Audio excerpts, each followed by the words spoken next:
Jungle.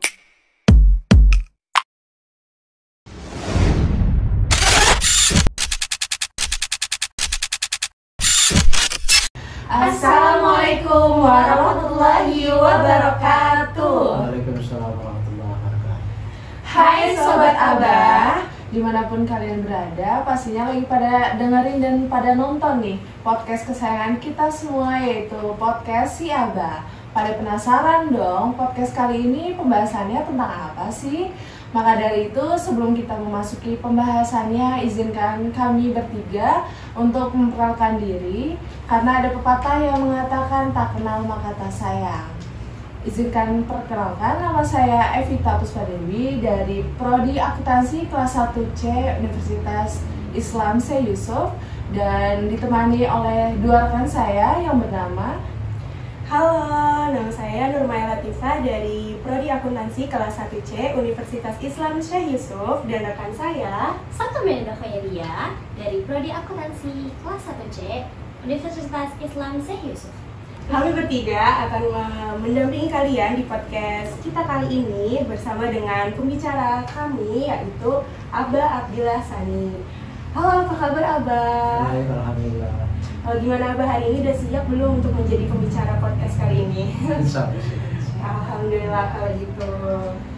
Baik, untuk podcast kali ini kita akan membahas tentang membangun masyarakat yang toleransi melalui pendidikan. Oke, langsung saja ke intinya. Abah izin bertanya, menurut Abah apa sih rasa toleransi itu dan mengapa sebuah masyarakat penting memiliki rasa toleransi? Mohon jawab, Abah. Ini diinterogasi nih, mau. Kita bicara santai aja ya. Oke, toleransi. Toleran itu artinya kesediaan untuk menerima perbedaan.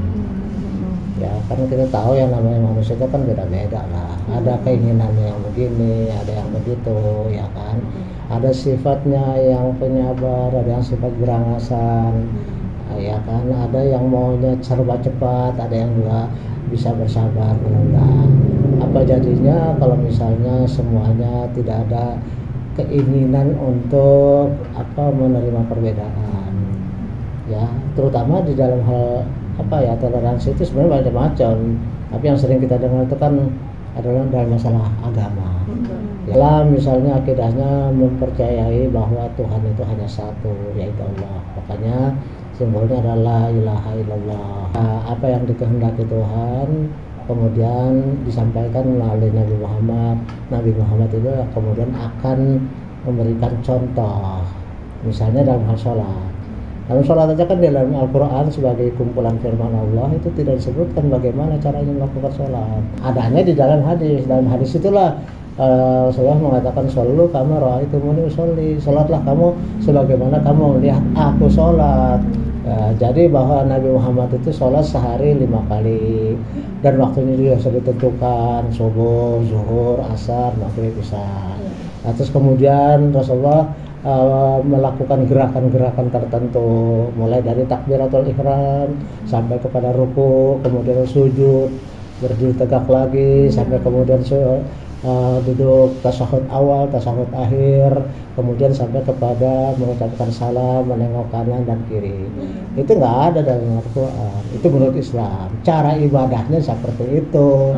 Tetapi kan kita lihat bahwa orang lain kan yang beragama lain caranya beda lagi. Nah, kalau kita tidak bersedia menerima satu perbedaan dan kita merasa bahwa kita adalah yang benar, yang lain salah, kecenderungannya kita menjadi ekstrim. Itulah yang dinamakan intoleran kalau kita terhadap perbedaan-perbedaan itu kemudian kita bersikap mau menang sendiri. Ya. Bahwa kita meyakini Islam sebagai yang benar memang harus. Bagaimana kita menganut agama kalau kita nggak yakin? Tapi peganglah untuk diri sendiri gitu loh. Jadi nggak usah dipaksakan kepada orang lain. Jadi kalau misalnya kita merasa bahwa beribadah itu adalah dengan cara sholat, ibadah khususnya ya. Terus kemudian ada orang Kristen yang beribadah sambil nyanyi-nyanyi gitu kan ya. Terus kemudian mungkin kita lihat lagi orang-orang Hindu beribadahnya dengan cara ada sesembahan, ada sesajen. Perbedaan politik juga kelihatan, ya kan. Misalnya waktu dalam pilpres kan kemarin ada 3 calon, ya kan 01 itu Anies dan Muhaimin, 02 kan Gibran Prabowo dan Gibran, yang ketiga Ganjar dan Mahfud MD. Nah berarti kita membiarkan orang lain memilih, jangan sampai kita kemudian orang yang milih Anies karena kita 02, lalu orang yang milih 01 kita musuhin, orang yang milih 03 kita kata-katain. Ini pernah terjadi pada waktu Pilgub DKI. Keturunan asing itu bukan pribumi, jujur aja, yang satu keturunan Arab, satu keturunan Cina, bukan pribumi dua-duanya itu. Tapi justru suku masalah SARA ini dijadikan alat. Sehingga wah Ahok itu Cina Kristen gitu kan, yang satu lagi Islam, maka kemudian keluarlah dari nggak benar bahwa yang milih Ahok itu berarti kafir, yang milih itu terus kemudian nanti kalau mati nggak usah disolatin, itu kan nggak benar. Nah itu namanya politik intoleran. Ini kan hanya masalah politik, milih pemimpin, kok ada kaitannya dengan itu. Bahkan sampai ada seorang nenek Ibu Khadijah namanya, dia itu memilih Ahok, tapi begitu dia wafat nggak ada yang mau sholatin. Masjid itu kemudian dipasang spanduk, kami tidak akan merawat jenazah yang kafir. Itu kan udah kelewatan, nggak perlu kayak gitu. Nah sikap intoleran ini di tengah masyarakat kita yang majemuk, di mana kita ini terdiri dari banyak agama, banyak suku, ya kan, terus kemudian banyak juga adat istiadat dan sebagainya. Kalau itu yang dijadikan patokan, itu kan bisa memecah belah, ya kan. Sebenarnya hal ini pada waktu Indonesia baru merdeka juga kan ada pilihan. Kita Republik kita ini memilih apa sih? Memilih dasar negaranya itu apa? Kan waktu itu ada yang inginkan supaya Islam menjadi dasar negara. Banyak orang Kristennya itu akan keluar dari Indonesia. Bali yang Hindu semua akan keluar dari Indonesia. Medan juga begitu, banyak orang Kristennya akan keluar. Ya kan, Papua juga begitu, akan keluar. Ini kan berbahaya. Kita udah capek-capek perang melawan penjajah, masa begitu merdeka malah kita pecah belah, kan? Akhirnya disepakatilah bahwa yang paling bisa keterima adalah di tengah-tengah, yaitu Pancasila.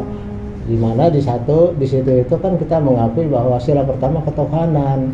Artinya kita mengakui yang Islam yang monggo Islam, yang Kristen itu monggo Kristen, yang Katolik monggo, yang hidup bersatu kita di situ. Nah, itulah menjadi dasar bahwa Pancasila itu memang seharusnya merupakan kesepakatan kita bersama untuk supaya kita tetap bisa hidup rukun meskipun kita berbeda-beda. Maka muncullah semua yang Bhinneka Tunggal Ika, biarpun beda-beda tapi satu juga. Itu berarti kan toleransi. Tapi kalau misalnya orang Islam, kan kita mayoritas, maka Islam yang harus jadi agama negara, itu namanya intoleran, ya kan. Orang Jawa kan kita paling banyak, ya kan. Orang Jawa paling banyak, kemudian orang Sunda, orang Makassar, orang Batak, orang Betawi, orang macam-macam. Yang lain kan minoritas harus ngikutin kita dong, kalau kita paling banyak. Itu yang nggak boleh. Kenapa? Kalau bahasa Jawa dijadikan bahasa nasional, nanti yang lain juga ribut gitu. Jadi sikap intoleran ini dalam rangka mempersatukan bangsa kita yang ya mohon maaf aja kan sukunya beda-beda, ya kan, budayanya beda-beda, agamanya beda-beda, ya jangan memaksakan diri gitu. Itulah sikap intoleran, berarti bersedia dengan lapang dada, dengan keikhlasan hati mengakui bahwa memang kita itu beda-beda, tapi tetaplah kita jaga persatuan. Sebab yang satu juga belum tentu loh kompak. Negara-negara kan semuanya orang Arab tuh, agamanya satu, Islam, tetap aja berantem. Ya kan? Seperti di Afghanistan kan satu bangsa tuh, ya kan, satu agama pula kan, tetap aja berantem. Berarti tidak menjamin bahwa kita sama itu kemudian akan kompak, belum tentu. Nah buktinya negara-negara Timur Tengah itu berantem sampai sekarang masih berantem terus. Sementara kita meskipun kita berbeda-beda, tapi alhamdulillah kan kita damai, ya kan? Kenapa? Karena toleransi. Ada sekelompok orang yang mau memaksakan kehendaknya harus Islam. Ya kita jangan set back ke tahun 45 dong.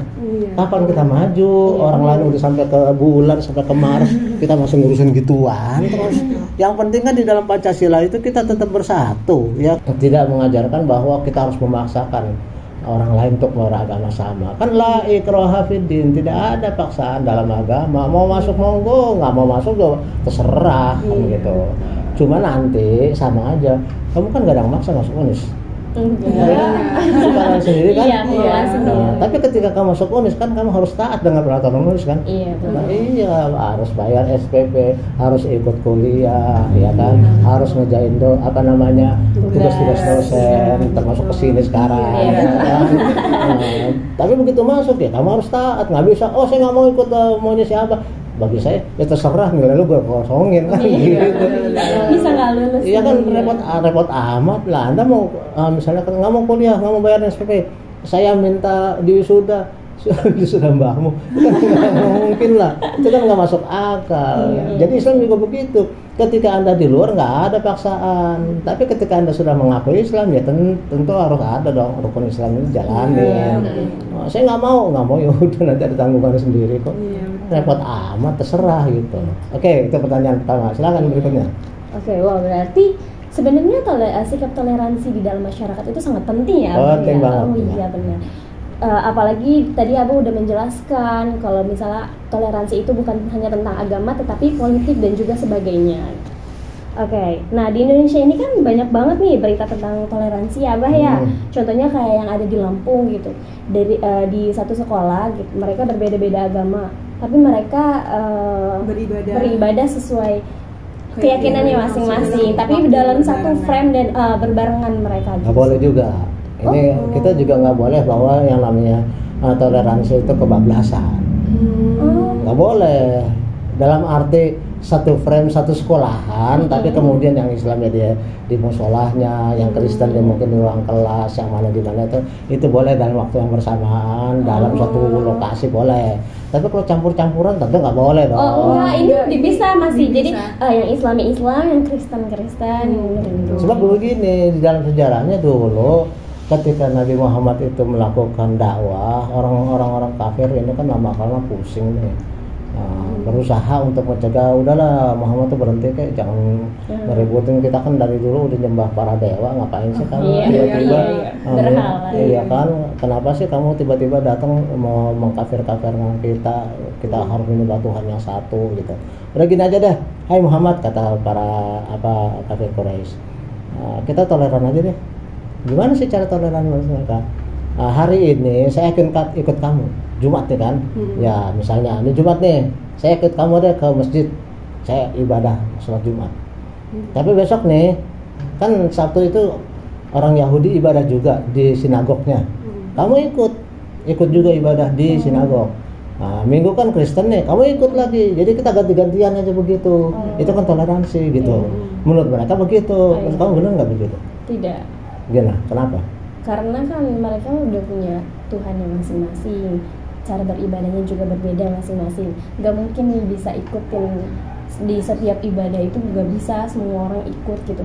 Sesuai kepercayaannya masing-masing. Kalau dia Kristen ya berarti dia ke gereja, kalau misalnya dia Islam berarti dia ke masjid. Tapi kan secara logika kan untuk supaya damai udahlah kita gitu aja lah gitu kan ya. Maka kemudian turun ayat Al-Quran Al-Kafirun. Itu sebagai asbabun nuzulnya.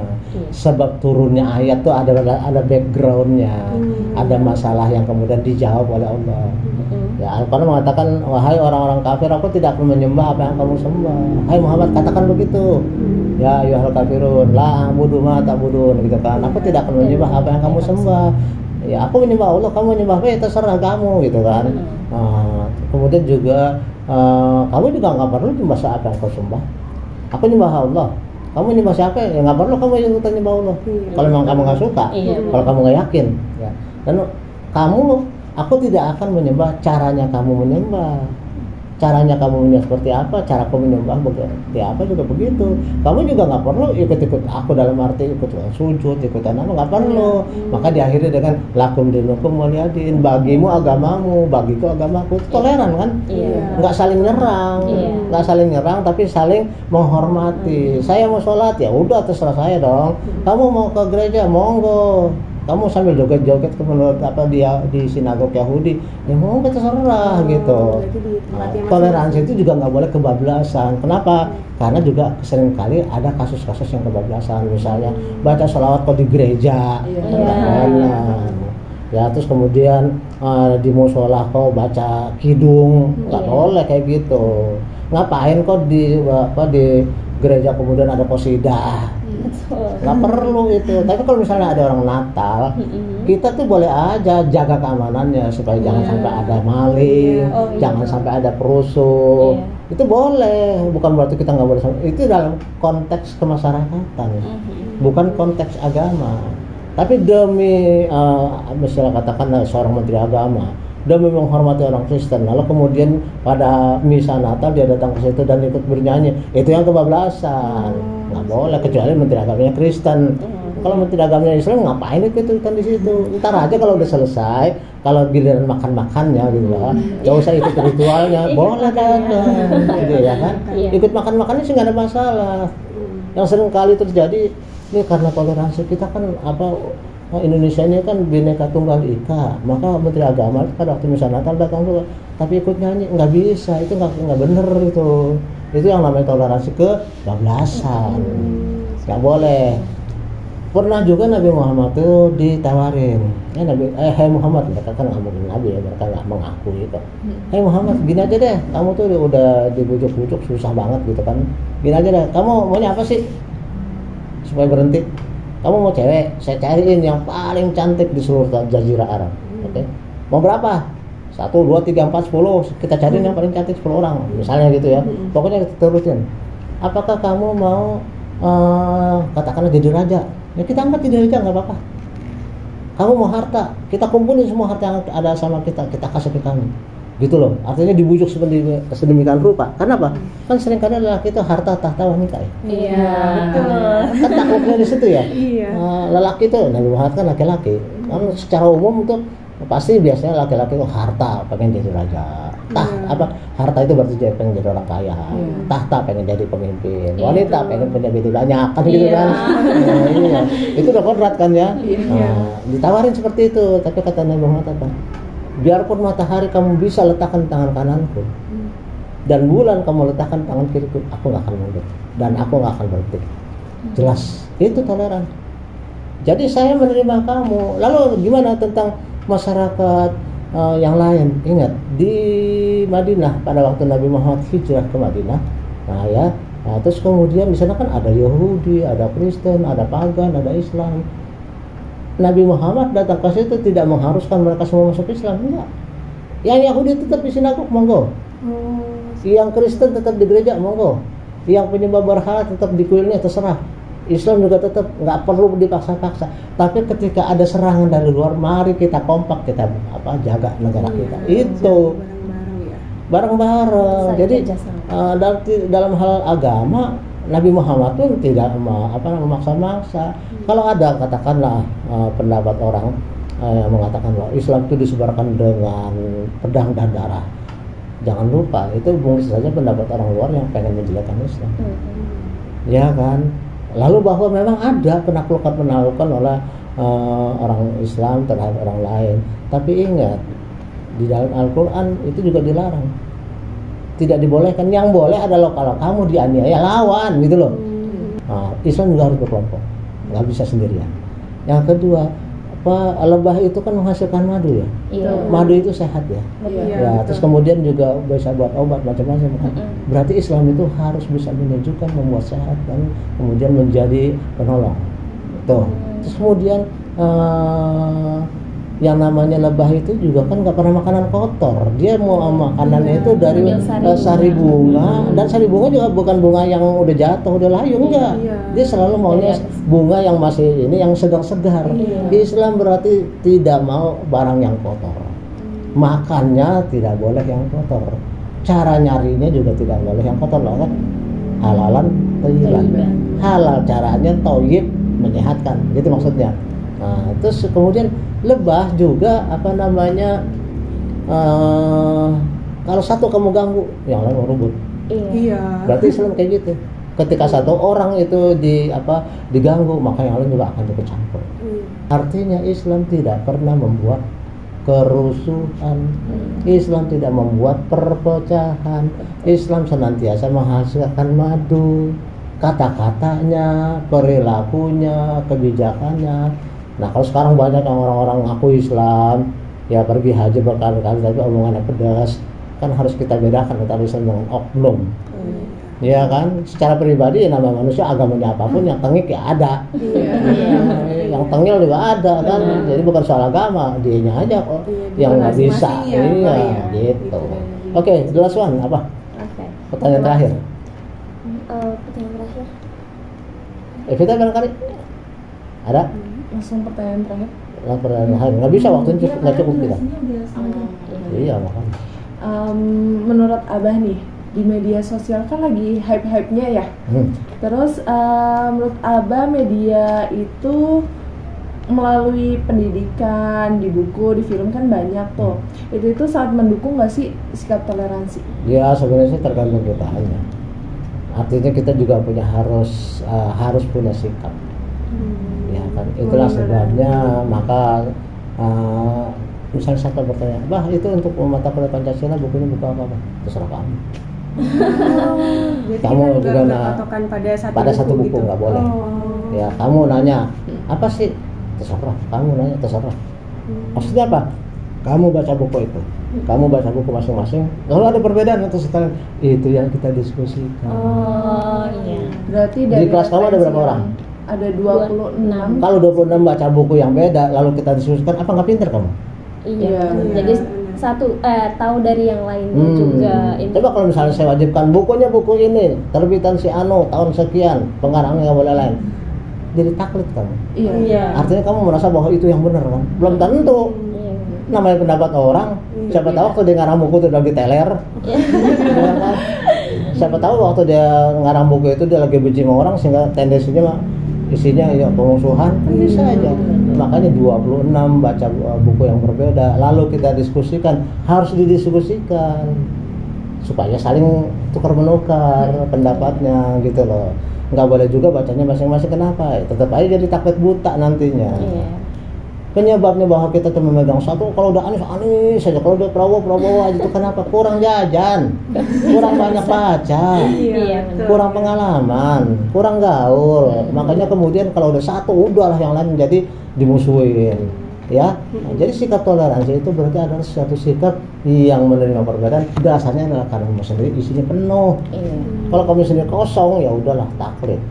Taklid jatuhnya, kamu menganggap si A aja yang benar, kamu menganggap si B aja yang benar, berantemlah kalian. Nah gitu, jadi yang namanya sikap toleransi juga didasari oleh nuansa bagaimana isi kepala kita. Kalau isi kepala kita penuh ya biarin aja sih, dia maunya si Anies ya terserah, dia maunya Prabowo ya terserah, kenapa bang? Ya kan, dia maunya Ganjar ya terserah, itu kan haknya orang untuk milih siapapun juga, gitu kan? Nah, jadi kita nggak perlu lah saling musuhan. Ketika ada perbedaan kayak tadi tuh, agama ya masing-masing ibadah sesuai dengan ininya masing-masing. Tapi ketika misalnya ada yang lagi hajatan, kita datang dong. Masa kita ada orang hajatan mana agamanya? Cuma juga lihat-lihat. Katakanlah misalnya sajiannya apa, babi jangan lah. Iya benar. Jadi toleransi juga ada batasnya, bukan berarti kemudian di sana itu ada orang, katakan mohon maaf orang Batak. Orang Batak itu kemudian di sana minuman boleh gitu ya, minuman keras boleh. Lalu kita toleransi, kita juga ikut minum dalam rangka menghormati, ya itu udah kebablasan. Jadi nggak boleh juga toleransi itu ke kebablasan. Oke, saya kira cukup, silakan ditutup.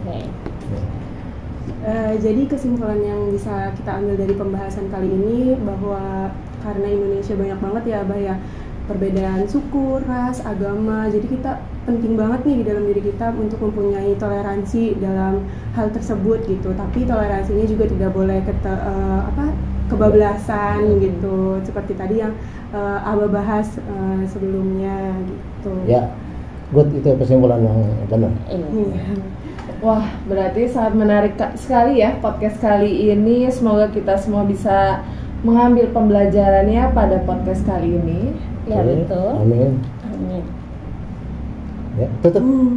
Baik, mungkin sekian dari pembahasan kali ini. Jangan lupa like, komen, dan subscribe.